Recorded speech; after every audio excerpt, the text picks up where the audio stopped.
I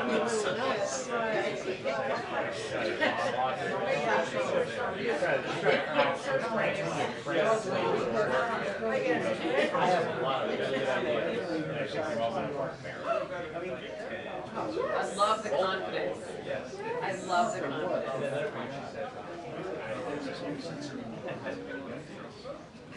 You're doing fine. She's like talking to the trainer. Oh, you. You're doing fine.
You have a couple quotes still on the wall in the booth, by the way.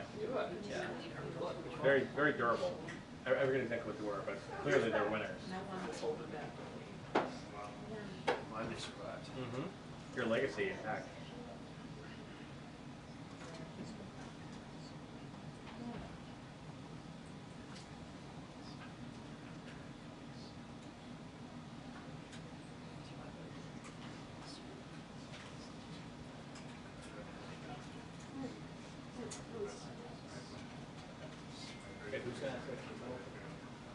What's the latest? There's an embargo. Apparently the news is under embargo until 2 o'clock. What is the news? Unclear. We can't say it on hot mic. Don't say it on. I don't actually know what the news is. I do, but I can't say. Somebody knows. Well, we're all gonna know in 7 minutes. Maybe they're waiting to start the briefing.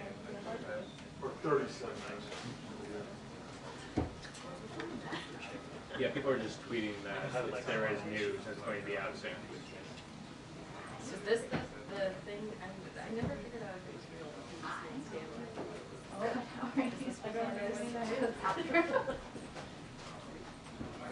Kayla's gonna go file. Oh. Yeah, it's struggles.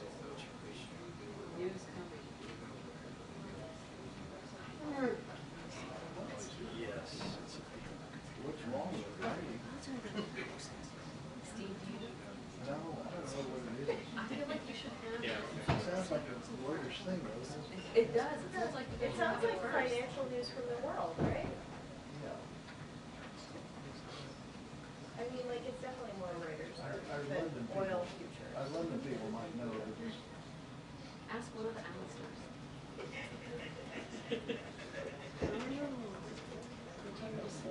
I know, that's what I'm saying. One of them has to know.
in a, no, it was, yeah, I mean, I was a child, I was in a exchange program, summer exchange program,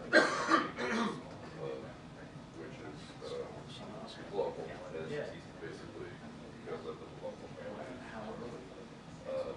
only from Boston to Southern, in Denmark, and this following year, their child came in with us. And, the idea is that it creates, like, it was founded on the notion that you're less likely to pay or tax countries that become involved with. I was in a smaller city, one million, which is the third largest city down there. I was in, that country, and I was 13.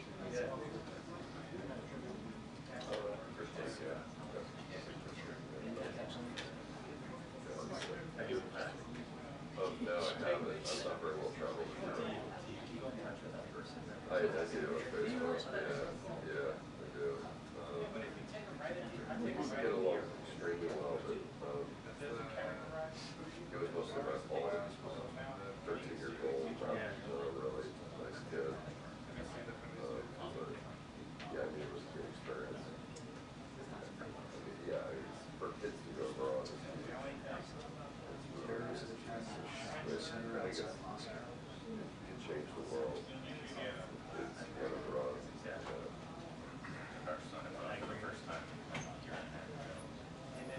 Great. Yeah.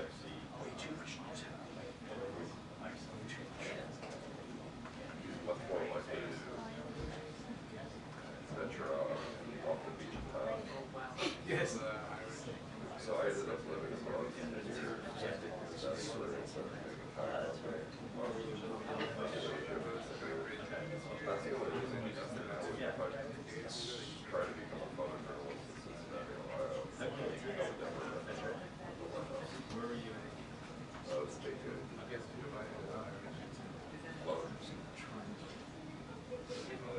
Yeah, there's not a lot of paths. There's about 2 yards. Did you travel outside? Yeah. A lot. It was a good gig. It was awesome. Oh yeah, it was. Because there was no time. Could there also be a ceasefire or something? Wait, No, I mean, why is the civil war? oh, I, Make progress? I, Ceasefire? no, because the resolution was but they, why would they delay the trip?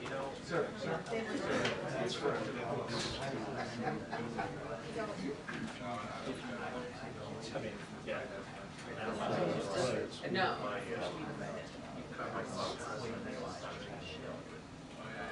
That's insane. What? This is all conspiracy. Yeah. The US network will broadcast a special report On for about like case 2 health. scanners. Apparently That's true. there's like embargo. I don't really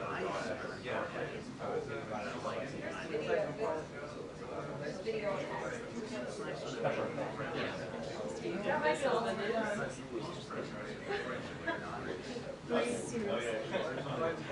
But doesn't that get validated? right? Yeah, and it's not until June that the prices gonna be filled. That's right. So Mr. Guy Mike Gallagher. Yeah. And, Does that even give them majority? Buckley's next week. I think it leaves them They up by started like in one vote. Buckley's stayed on the 1 seat majority. So So- Gallagher leaves, So they don't have a majority. it's tied. No, I think we have 1 seat in Europe. Even with Gallagher's control?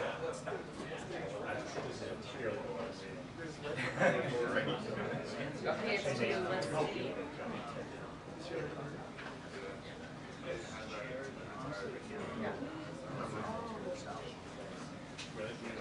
We all didn't use the letters.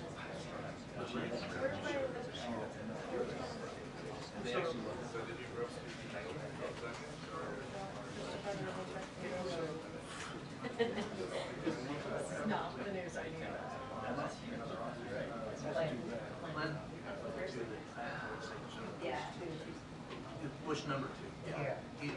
Oh my God. Steve, are you watching the water? Yeah. Well, and if it's not on the water yet. Caitlin says it's close. What? There's a video, put out a video. There's a video? Yeah. Russia says she has. Oh, yeah.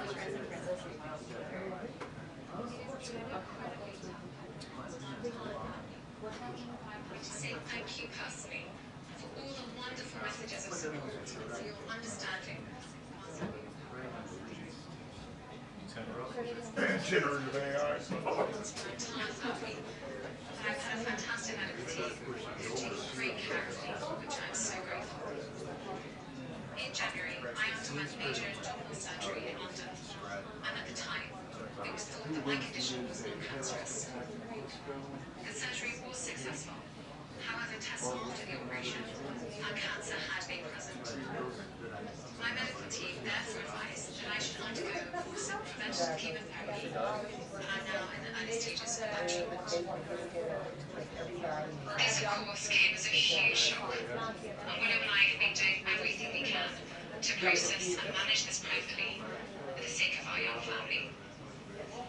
As you can imagine, this has taken time. No, no, you It have has to go taken back. me time to recover from major surgery in order to start my treatment.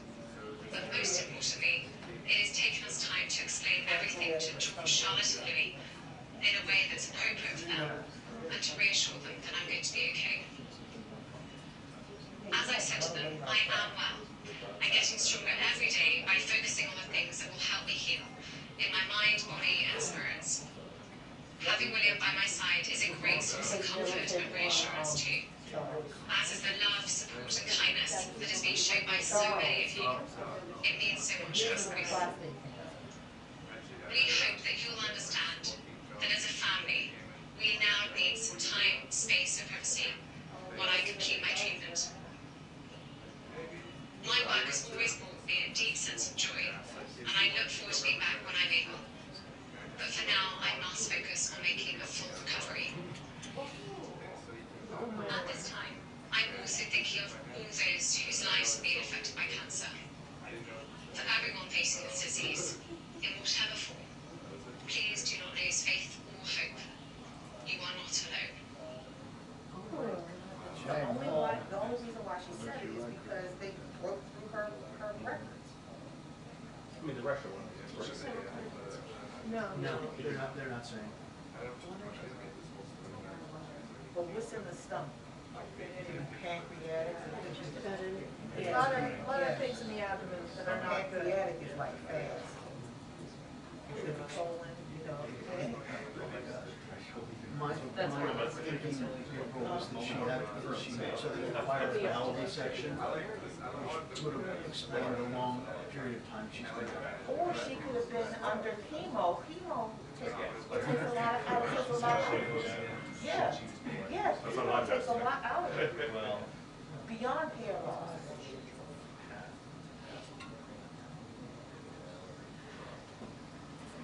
Must be something in the water over there.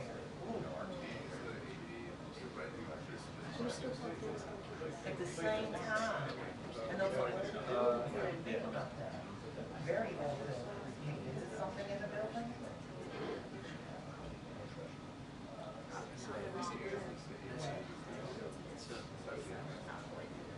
Those are old buildings, right, those are old buildings, we don't know what they were. Yeah, but they also work in front of this building, so maybe we shouldn't think about it. I know. Look, when I used to be downstairs and all the jet propulsion, I was like, that was like the worst thing in the world. One of the press galleries was telling me that the ceiling They in the are house old. gallery is made of asbestos. The ceiling in the house press gallery is made of asbestos. Well, are they gonna retrofit, are they gonna, not retrofit, What? They're not, if anything starts falling off the ceiling, they have to evacuate the entire house Actually for though, 30 days. maybe not, because if you look at the ceilings in our office, it's clear metal. I think they probably took the asbestos out. God bless her. How old is she? She's young. What?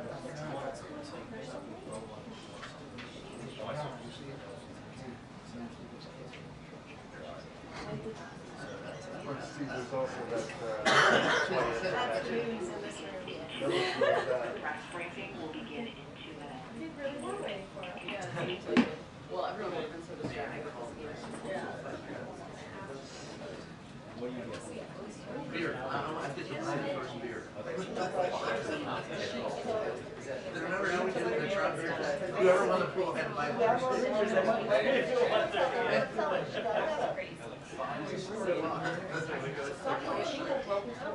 So where's the first one? Yeah, and then now. Somebody told me about it. But, That's the only reason why she's done it. Yeah.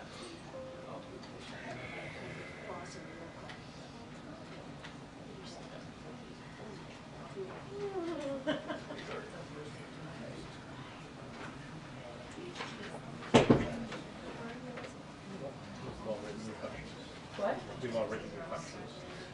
Well, you're not just gonna ask me. That's The president has a signature. okay. Sorry, it's not. Excuse me.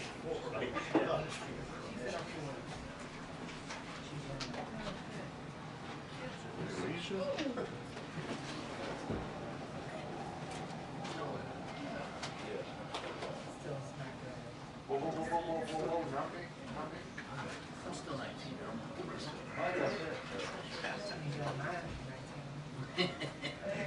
I'm 19 and these are good averages.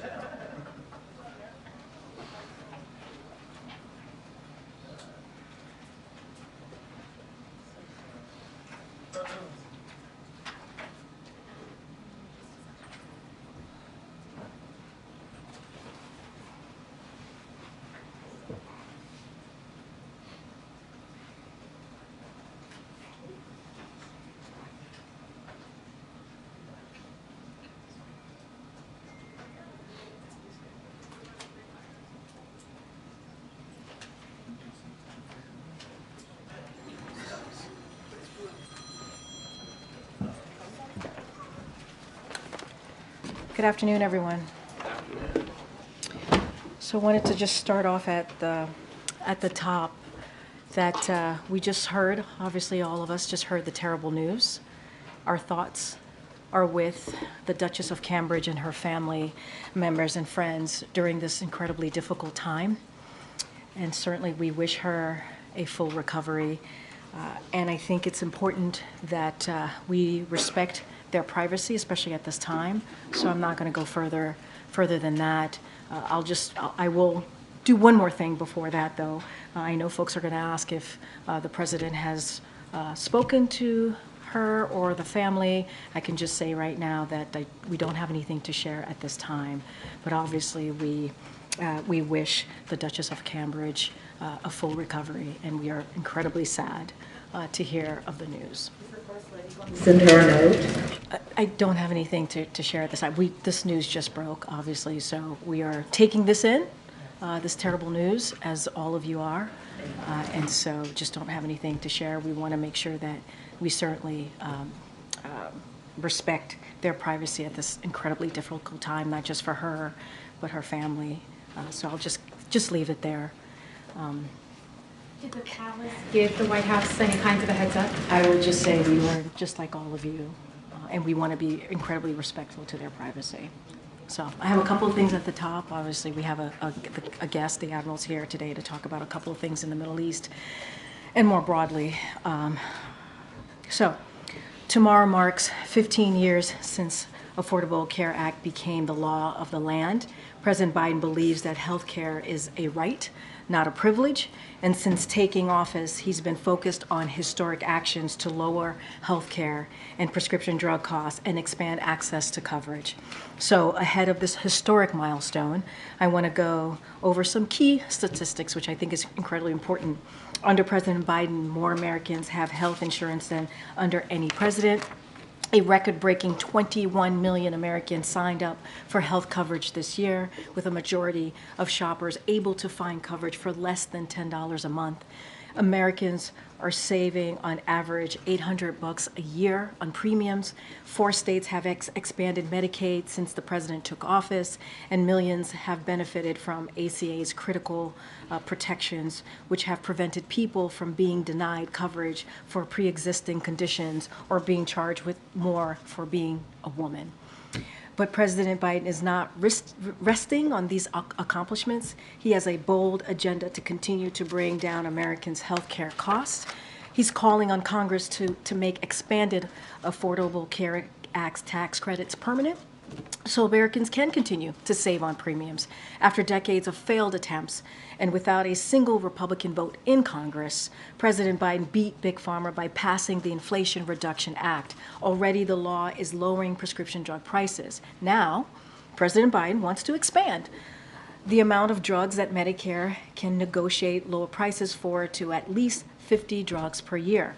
And he wants to expand the $35 a month cap on insulin and the $2,000 out-of-pocket cap on drug spending to everyone. Despite all of this, Republican officials are still working to end the Affordable Care Act, repeal the Inflation Reduction Act, and gut Medicaid. In fact, congressional Republicans have attempted to repeal the Affordable Care Act over 50 times, including during the last administration with the support of the president's predecessor. President Biden has been clear he will never let that happen, and he will never stop working to protect and strengthen the Affordable Care Act, Medicare, and Medicaid. Speaking of health care, this week, Republican Study Committee, which represent 100% of House Republican leadership and 80% of their conference, released its budget. Now, you've heard the president say this. His father has an expression that goes, "Don't tell me what you value, show me your budget, and I will tell you what you value." So let's look at what House Republicans actually value. First, their budget endorses a national abortion ban with no exceptions for rape or incest. It puts IVF treatment on the chopping block through House Republicans' support for the Life at Conception Act. The president believes we must restore the right to choose and protect other freedoms, not take them away. The Republican Study Committee budget would make devastating cuts to Medicare, Social Security, and the Affordable Care Act. Increase, it's dropping down. Can you guys hear me? I was on a roll. All right, but I want to make sure you hear me. All right, so the Republican Study Committee budget would make devastating cuts to Medicare, Social Security, and the Affordable Care Act, increase housing and prescription drug costs for families, give more huge tax cuts to the wealthy and the biggest corporations. Put simply, their budget lays out a dark future for America. This is about our visions for the future, whose side we are on. President Biden is on the side of the American people. He believes in giving the middle class a fair shot, protecting Social Security and Medicare, and securing Americans' rights and freedoms. He will never stop fighting for that future. Is there still an issue? I hear some rumbling. We're all good? Okay, great. And then next, before I turn it over, I wanted to turn to the latest from Capitol Hill. The House of Representatives just voted to pass the funding bill to keep the government open, invest in the American people, and strengthen our economy and national security. The Senate should pass it as quickly as possible.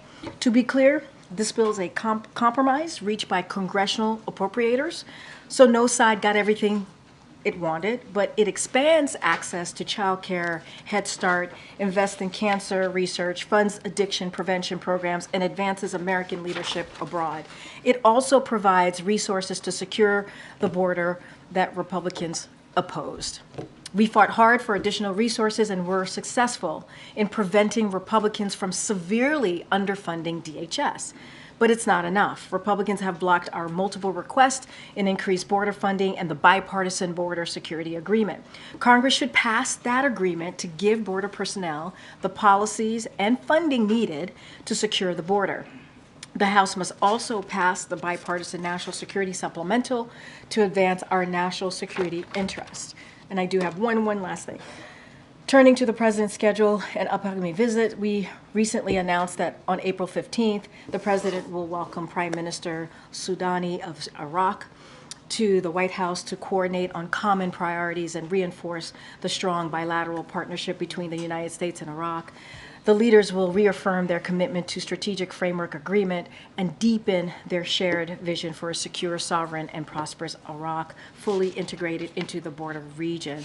President Biden and Prime Minister Soudani will consult on a range of issues during the visit, including our shared commitment to the lasting defeat of ISIS, an evolution of the military mission nearly 10 years after forming the successful global coalition to defeat ISIS. They will also discuss ongoing Iraqi financial reforms to promote economic development and progress towards Iraqis' energy independence and modernization. And I do have something about the week ahead. On Tuesday, March 26th, the President and the Vice President will travel to Raleigh, North Carolina. We will have more to share soon, but you'll hear the President and the Vice President highlight how they are fighting for all Americans and their vision for the future. So we look forward to seeing you on the road. With that, Admiral John Kirby is here to give us an update, discuss Ukraine and the Middle East, and the President's morning call with President-elect Indonesia. Thank you for your patience. Thank you, Karine. I'm going to thank you in advance for your patience. So I do have a few things I'm going to try to get through here. Let me put my cheaters on. First, before I go through what I prepared to talk about, obviously we've all seen the reports and the video coming out of Moscow. This violent shooting at looks like a shopping mall. Can't speak much to the details of it. I mean, this was all just breaking before I came on out here, so we're trying to get more information, but really would refer to Russian authorities to speak to it. The images are just horrible and just hard to watch, and our thoughts obviously are going to be with the victims of this terrible, terrible shooting attack. And I think, you know, you look at that video if you have, and you got to recognize that there's some moms and dads and brothers and sisters and sons and daughters that haven't gotten the news yet. And this is going to be a tough day. So our thoughts are with them. You might have also seen, hopefully you saw the State Department, our embassy there, put out a notice to all Americans in Moscow to avoid any large gathering, concerts, obviously shopping malls, anything like that, just for their own safety. They should stay put where they are and stay plugged into the State Department for any additional updates and information. I'm afraid that's really all I have on that. Now on Ukraine, today Russia launched a massive wave of missiles and Iranian-made drones against Ukraine's cities and civilian infrastructure, which Ukraine reports is the largest series of airstrikes that Russia has launched against Ukraine's energy grid since the start of this war. Ukrainian officials say that at least 10 different regions of their country were struck, leaving more than 1 million homes without electricity. Our hearts go out to all the families of those civilians who were killed, and we're praying for a quick recovery for those who are wounded by these attacks. They demonstrate once again, the attacks do, how vital it is that we continue to provide Ukraine with air defense systems and capabilities, interceptor missiles, the tools that they need to protect themselves and their infrastructure. Mr. Putin's not waiting. He's not sitting on his hands. He's making lethal use of every single minute available to him while our own Congress refuses to act. He's not wavering, neither should we. The House of Representatives must pass the National Security Supplemental as soon as possible so that we can provide Ukraine with this vital equipment. And as we've seen in just the last couple of days, every single day the House delays is another day that the Ukrainians have to pay for it with their own blood.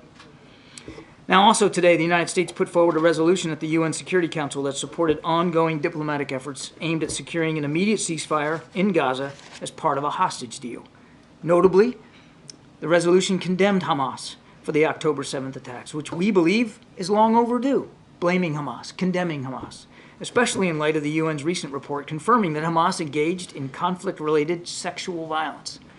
This was a balanced, timely text, and it is in line with our long-standing calls for an immediate ceasefire in Gaza over a period of at least 6 weeks as part of a hostage deal. Nothing new there. The vast majority of the Council voted in favor of the resolution, some 11 other nations. Unfortunately, Russia and China vetoed it. That was hardly a surprise. They'd rather shoot down something that we authored simply because we authored it, rather than consider the strength of what it called for with overwhelming Council support. And what did it call for? an immediate ceasefire, all hostages released, more aid getting in to the people of Gaza, and Hamas condemned for the slaughter of innocent Israelis. It's difficult to look at that text and find what's objectionable about it, except the fact that the United States is the one that authored it and put it forward. Now, if I could switch to Mexico and some sanctions. On efforts to counter illicit fentanyl, part of President Biden's Unity Agenda efforts to save lives by stemming the flow of illicit trafficking of drugs, the Treasury Department today sanctioned 15 Sinaloa cartel members and 6 businesses operating in Mexico that are engaged in the trafficking of these deadly drugs. Now, these people are involved in what's known as a black market peso exchange. It's a scheme to launder illicit fentanyl proceeds for the Sinaloa cartel. And the cartel, if you don't know, if you're not tracking, is one of the most violent drug trafficking organizations in the world, responsible for a significant portion of the illicit fentanyl and other deadly drugs trafficked into the United States. Today's sanctions were possible thanks to ongoing U.S. law enforcement collaboration and strong partnership with the government of Mexico, with which we coordinated closely and for which we are grateful. And finally, President Biden spoke earlier today with President-elect Prabowo Subianto of Indonesia to congratulate him on his election victory. President Biden pledged to expand cooperation with Indonesia under the U.S.-Indonesia Comprehensive Strategic Partnership and the Indo-Pacific Economic Framework, and to work together towards an Indo-Pacific that is free, open, prosperous, and secure. And with that, I'll take some questions. Thank you so much, Admiral. Thank you for your patience. Thanks, appreciate it. On Monday, Jay Sullivan stood here and said that a major military operation from the Israelis into Rafah would be a mistake. That was after a phone call with President Biden and Prime Minister Netanyahu. Of course, today we saw Secretary of State Blinken say that, warn again even more about a military operation into Rafah, and yet we saw Netanyahu say that they are prepared to do it alone. So are we to understand that President Biden has just lost all of his sway here? I would also note that Prime Minister Netanyahu said he recognizes there's a debate about Rafah. I would also note that the Israeli government will be sending a delegation here in coming days to talk to us from in an interagency perspective about some viable options and alternatives to a major ground operation. President and Prime Minister Netanyahu just spoke a few days ago, and they will speak again, no question about it. We've not shied away from expressing our concerns to them, and they have not refused to listen. And there have been examples in the past, I've gone through it from the podium, where they have actually taken on board the advice and counsel we provided. So you're convinced that you have some reason to believe that you can still convince them to change course? We are going to share with them our lessons, our perspectives. We're going to share with them some alternatives about how they can eliminate the threat of Hamas in Gaza, particularly in the Rafah area, without conducting a major ground offensive. As you heard Secretary Blinken say today, we still believe that a major ground offensive is a mistake. But while he was on the ground, Netanyahu still said again that they are prepared to do it alone. If you guys have a disagreement this big, is that grounds to consider withholding military aid? They're coming here, hopefully next week, it looks like, to have a discussion about viable options. Why don't we have that discussion, see where that takes us before we leap to conclusions? I would add a couple of things. Yes, we saw what the Prime Minister said, and he should speak to his comments to the Israeli people. That's for him to talk to. But we haven't seen him go into Rafah, have we? They haven't conducted a major ground offensive yet. So we believe there's still still time and space to have these discussions and to share with them what we've learned. What will make this, No, go ahead. No, I'm just saying we don't have this meeting next week a success, John, between the United States and Israel? We're not putting benchmarks on it, Steve. We're looking forward to the opportunity to have a delegation here from Israel to share some of our thinking about viable alternatives, and we'll see where it goes from there. If Netanyahu comes to speak to Congress, would the president take the opportunity to meet with him while he's here? I couldn't answer that question since we don't have a visit by Prime Minister Netanyahu to speak to. I would just note that these two guys have known each other a long time, and they're speaking frequently. Israeli Defense Minister Gallant is scheduled to go to the Pentagon on Tuesday. Has that broader meeting with the other officials, has a date been set for it yet? We'll have more to share in coming days about what the schedule is going to look like, but we expect that the meeting will take place next week.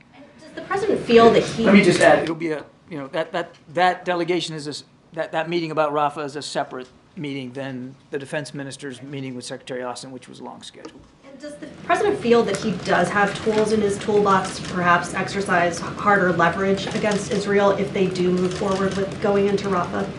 We're going to continue to approach this with Israel as we have in the past, which is to make sure that they have the tools they need to defend themselves against a still viable threat, while at the same time using the strength of the relationship between the United States and Israel, and yes, the strength of the relationship between the Prime Minister and the President, to continue to urge them to minimize civilian casualties, to allow more humanitarian assistance to get in, and this is getting, we haven't once talked about in this press conference today about the hostage deal, to move forward on that hostage deal, which again, we think those talks are making progress. Can you talk a little bit about how much progress? I mean, Secretary of State Antony Blinken yesterday said gaps are narrowing. Do you think that it's close? We do believe that we're getting closer. I couldn't give you a date certain on the calendar, but that the discussions are still happening, and that they are happening at the pace at which they are, and with the participation that we're seeing on all sides, it's a good sign. And again, I don't want to get too sanguine here. Nothing's negotiated till it's all negotiated, but we do believe that the gaps are narrowing and we are getting closer. Can you speak to the phrasing of the UN resolution that the U.S. proposed? That it says that the Security Council would determine the imperative of an immediate and sustained ceasefire. Why not just call for a ceasefire directly? Why phrase it like it has? I don't want you to read too much into the vernacular here. What we called for in this resolution is perfectly in keeping with what we've been saying now for weeks. We want to see an immediate ceasefire so that a hostage deal can take place. You got to have a cessation of hostilities to get hostages out and to be able to get aid in.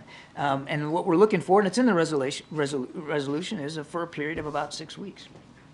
Yep, just a clarification. Do you have any details you can share about who will actually be in this meeting with the Israeli delegation when they come, who on the U.S. side, who on the We'll have side? more details. We'll have more details in coming days.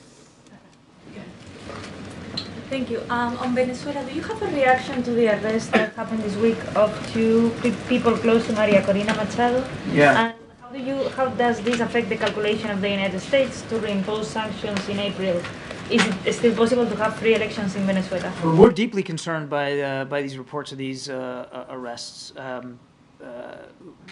What I would say on sanctions relief is we're still willing to consider sanctions relief on the Maduro regime and on Venezuela if they meet the obligations that they made in the fall in Barbados. And reports of arrests like this certainly give us pause to think about how serious they are about meeting those commitments.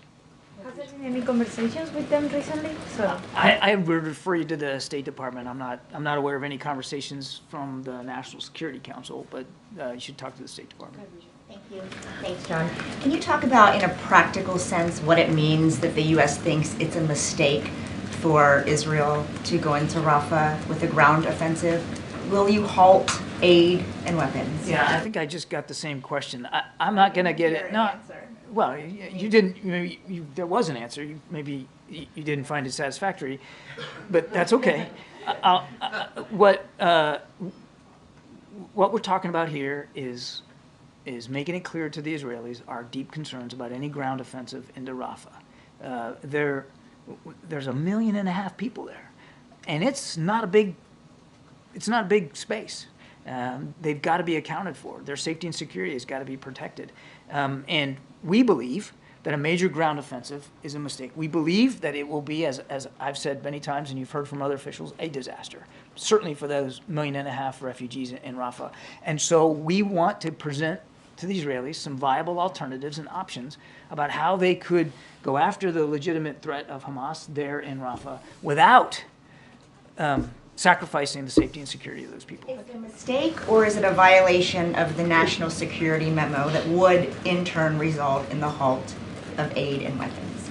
I believe the State Department has already talked about that. The Israelis have submitted their letter in keeping with the national security memo, and Secretary of State has determined that the information they provided was credible and was reliable. And just one more quick one, because you've said so many times from this podium, John, you've said repeatedly, the U.S. is not going to tell Israel how to conduct its military operation. So if you're willing to do it now, why not before? We're not doing it now. You're not telling them not to do something with Well, that's not what regard this to... meeting's about. We're not, we're not going to lay out terms. This is a sovereign country. And they have their own military and they have their own operations to conduct. They have to make those decisions. But as a friend of Israel and an ally, as before today and next week, we want to make sure that they make those decisions fully informed with our lessons learned from urban warfare and this kind of fighting in places like Iraq and Afghanistan. Now, do they have to listen to our advice and counsel? No. But we have seen in the past where they have taken some of it on board. We hope they take this on board. Thank you. Thanks, Karine. Hey, John, there's a report that the U.S. is urging Ukraine to stop attacks on Russia's energy infrastructure out of fear that it's going to drive up oil prices. Can you confirm those conversations are happening? I'm not going to speak to the specifics in that press reporting. The only thing I would tell you is what I've said before. We do not encourage or enable the Ukrainian military to conduct strikes inside Russia.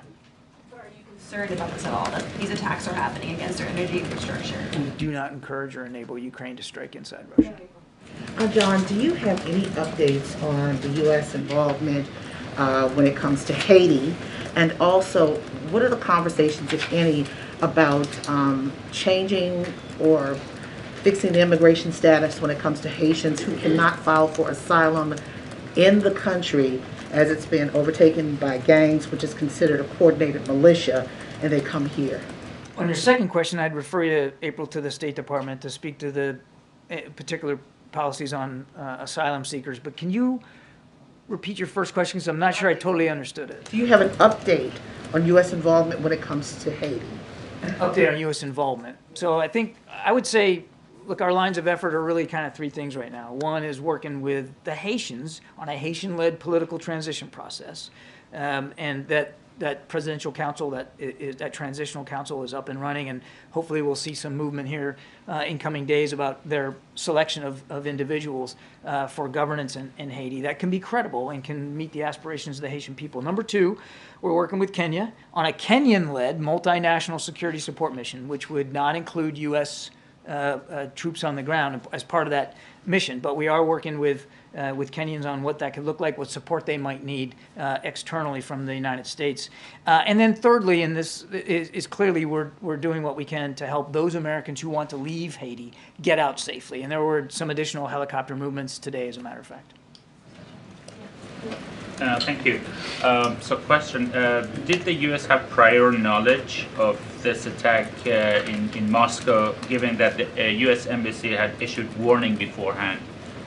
I'm not aware of any advanced knowledge that we had of this terrible attack. On March 8th, the embassy warns of imminent attack in Moscow by extremists.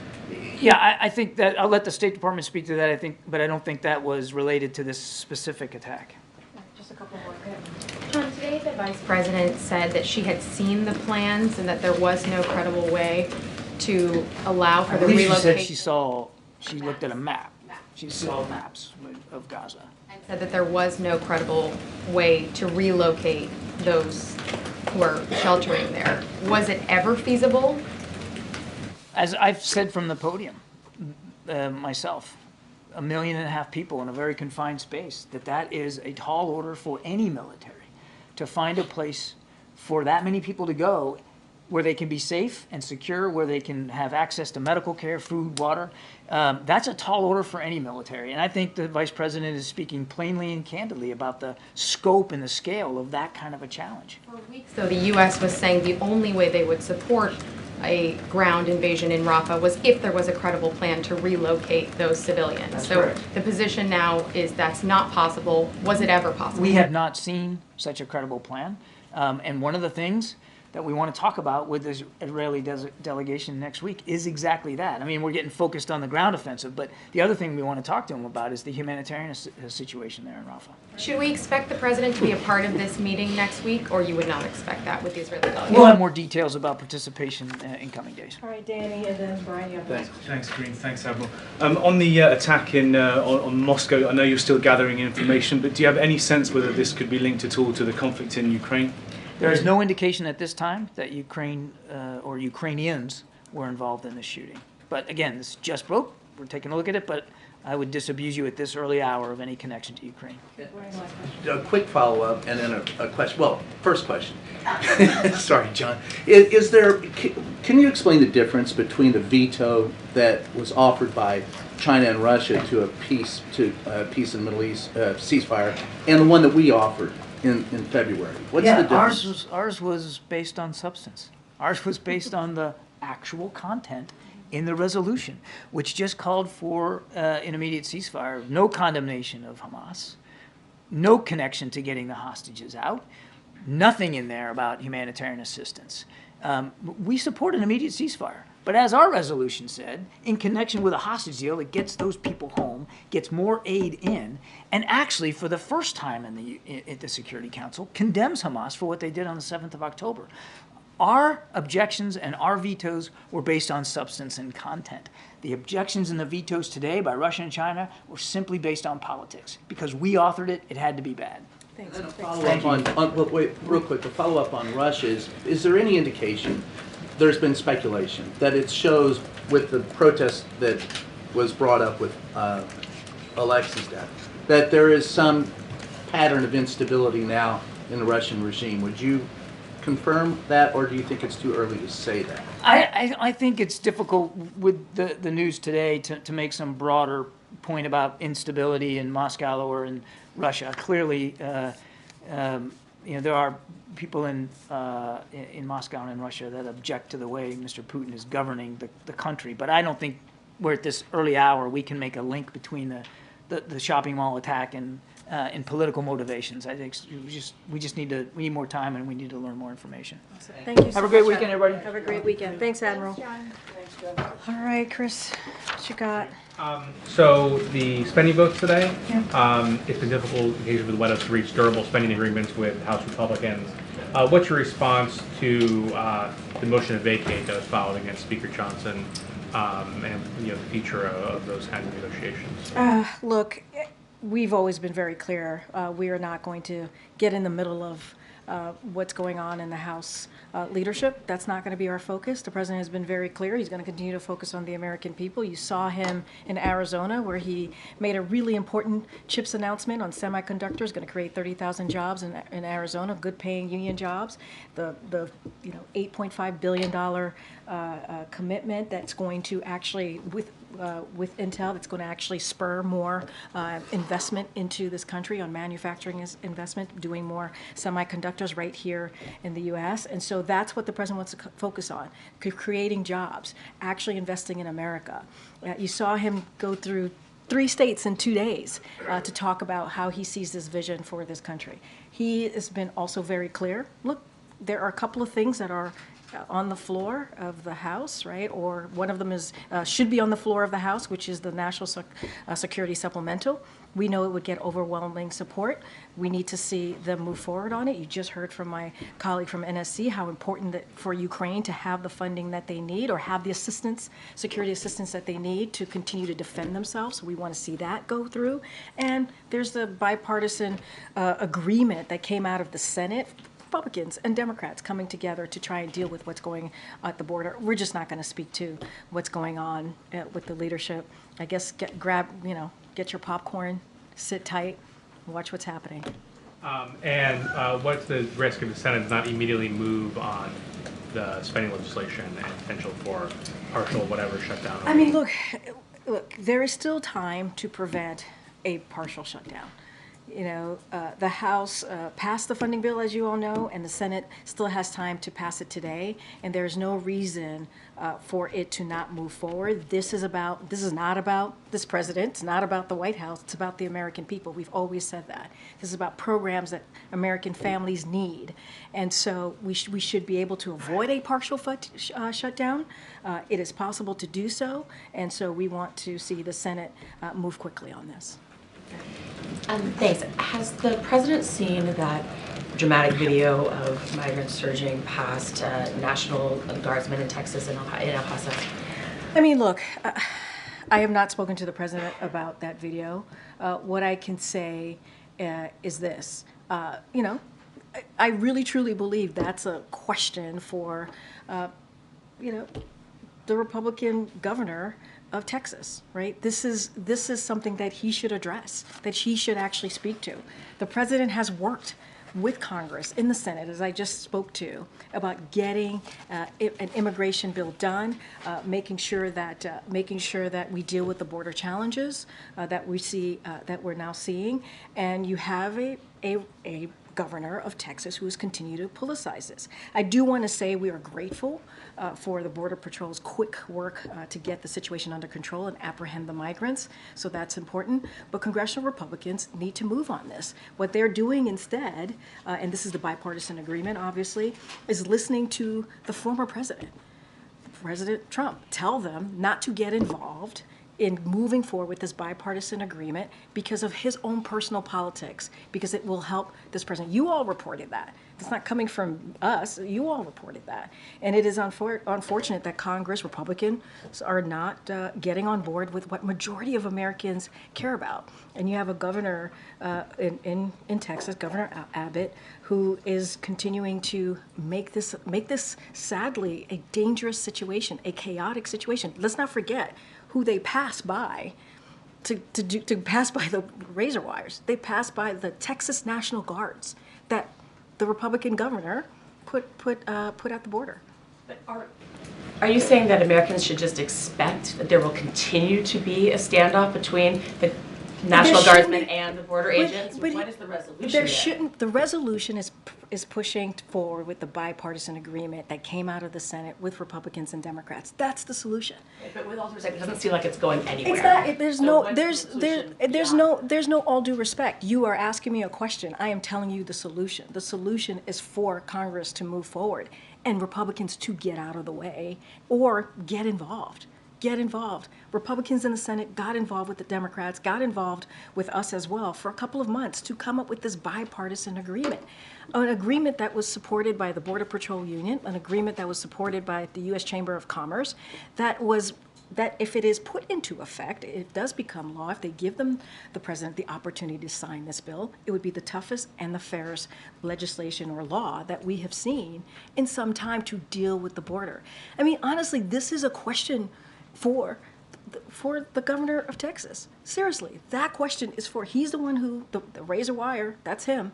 The National Guards, that's him. The Border Patrol agents still did their job, even though it was, they got in the way, like the governor's plans got in the way.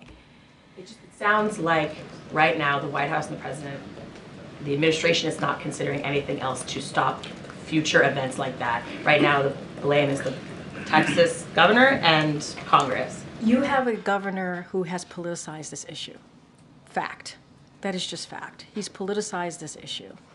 You have a former president who has said to Congress, Republicans in Congress, do not move forward with a bipartisan agreement that was agreed upon by senators because it helps us. It helps Joe Biden. When we're not thinking about helping Joe Biden, we're thinking about helping the American people. Majority of the American people want us to do something on this issue. And Republicans are allowing the former president to get in the way. So we've done the work. We have done the work.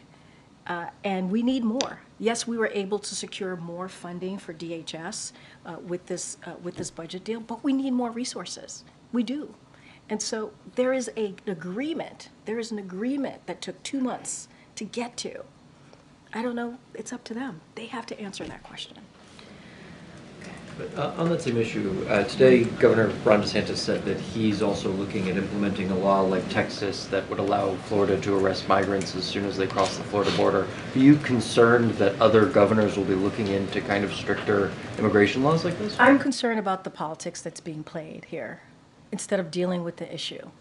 Instead of the governor in Florida saying, hey, my senators in my state, we need to work on the issue at hand here.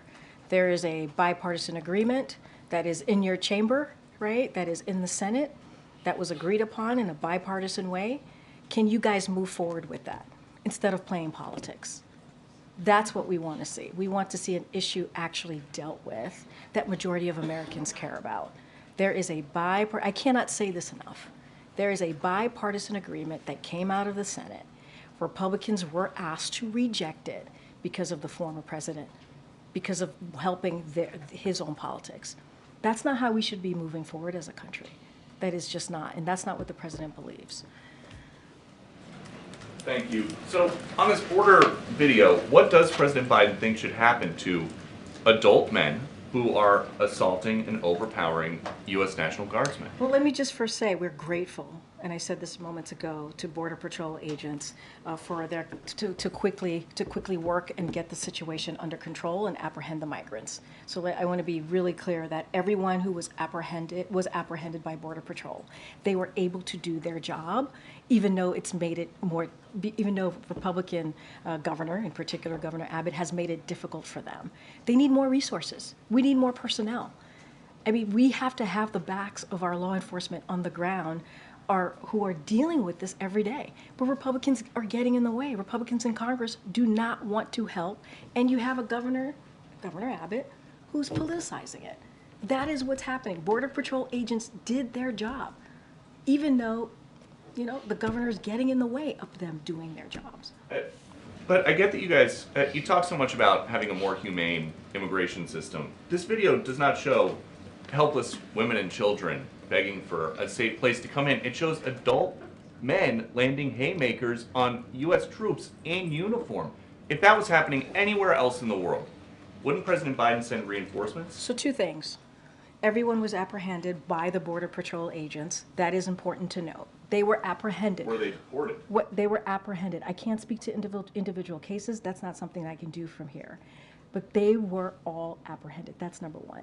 And the reason why you're talking about the Texas National Guard, they were there because of the governor of Texas. The governor of Texas put the Texas National Guard there. We didn't put them there. He put them there. What we need is actually real solutions. We need to see resources. The Border Patrol agents deserve resources. They deserve to be able to do their jobs. And we're not getting that from Republicans. They're rejecting a bipartisan agreement that came out of the Senate. And last one, there is a Venezuelan migrant with 500,000 followers on TikTok who is telling border crossers they can live in empty houses in this country. Would President Biden support a law that would make that kind of squatting illegal? I have not seen that TikTok video, so I can't comment on that. Go ahead, Akilah. Or maybe not. Okay. Does the president have plans to speak to Hakeem Jeffries now that there has been a motion to vacate for Speaker Mike Johnson about whether Democrats will support him if that vote happens? That's something for Democrats to speak to. We're not going to get involved. We do not get involved. We've been pretty consistent, regardless if it's Republicans or Democrats. We've been pretty consistent in that. We trust Hakeem Jeffries' leadership. He's the leader of the Democrats. That is for them to decide on. I'm not going to comment on that. But if Democrats were to force him to bring a vote to the national security supplemental bill, would Biden then support their support of the Speaker? Look, Democrats are going to make their decision. Democrats' leadership, Hakeem Jeffries is going to make their own decision on how to move forward. We're going to be consistent here on how important it is to move the national security supplemental. We've been very clear. It passed 70-29 out of the Senate overwhelmingly. We believe it would pass overwhelmingly in the House if it was put to the floor. And there's no time to wait here. There's no time to wait. We see what's going on in Ukraine, and a lot of that is because of congressional inaction. We can't continue to allow that to happen. Ukraine needs the funding, the security, obviously, to continue to defend themselves, and that's what we're going to continue to speak to. Just a quick housekeeping matter. Will the president head to Wilmington regardless of whether the shutdown is going to be averted or not? So you hear us say this all the time. This is still the case with this scenario that we're seeing, obviously, in Congress right now, is that the president is the president wherever he is, and he can do his business wherever he is. I just don't have a change in his schedule at this time. The Dow Jones Industrial Average has been closing in on 40,000 this week. It's down a little bit today, but does the president see that as an economic achievement, or does he view that, in his view, is the stock market not necessarily representative of the economy?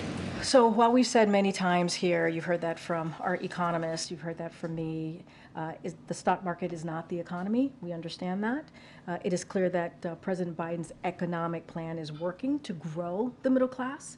spur investments in manufacturing. You just heard me talk about what we saw in Arizona, what the president was able to announce in Arizona, semiconductors that came out of the Chips and Science Act, incredibly important bipartisan legislation, infrastructure, and outperform other countries. That's what we're trying to do here. So record start market highs under President Biden are good for retirement accounts, obviously household wealth, which is why we would never root for a stock market crash or for Americans to lose their jobs. That's not what this president is about. Could you, if there could potentially be a lapse in funding if they can't get this passed in the Senate by tonight.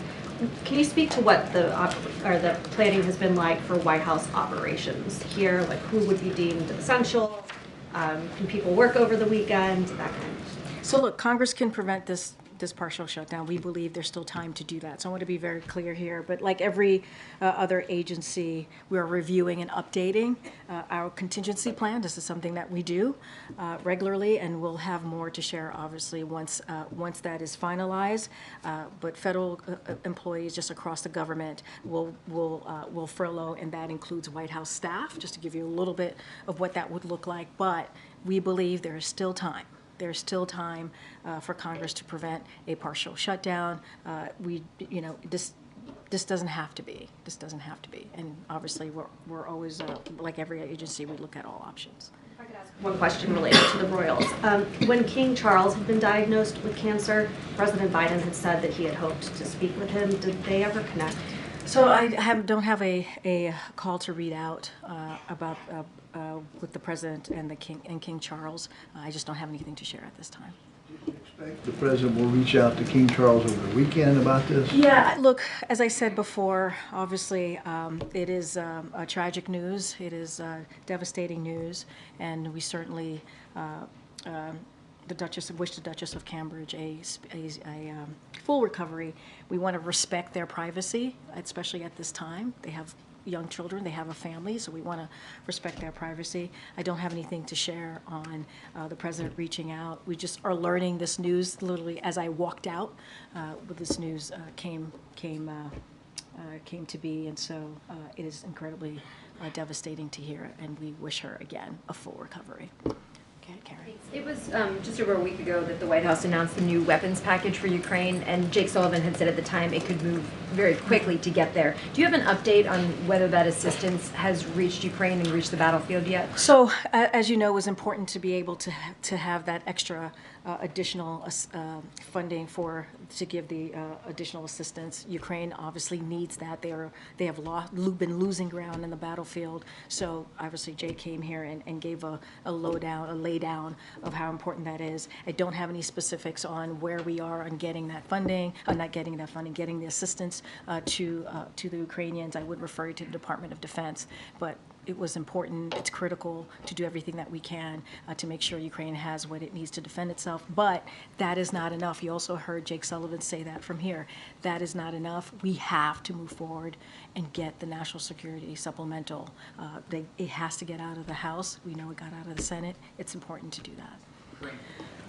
I know, gotta wrap. Go ahead, John. Thanks, Karine. The House Republican majority will narrow even further next month. Mike Gallagher announced that he's stepping down from Congress on April the 19th. Does that present an opportunity for the White House to try to pass that national security supplemental, given the fact that the numbers, the dynamics may be changing? Look, I mean, we don't even need the dynamics to change, right, in the House to get this done. We really don't. If the Speaker were to put it on the floor, would have put it on the floor weeks ago, today, it would pass overwhelmingly. We know that to be true because we've heard from Republicans, you know where Democrats stand. We know that. And so we don't need the dynamics of the House to change. We just need the Speaker to do his job and put forth on the floor something that we know, the National Security Supplemental, a bill that we know would pass overwhelmingly. That's what he needs to do. We need it. We need it for our own national security. It is important to get this done on behalf of the American people. All right, everybody, have a great weekend. We'll see you next week. Thanks, everyone. Thanks.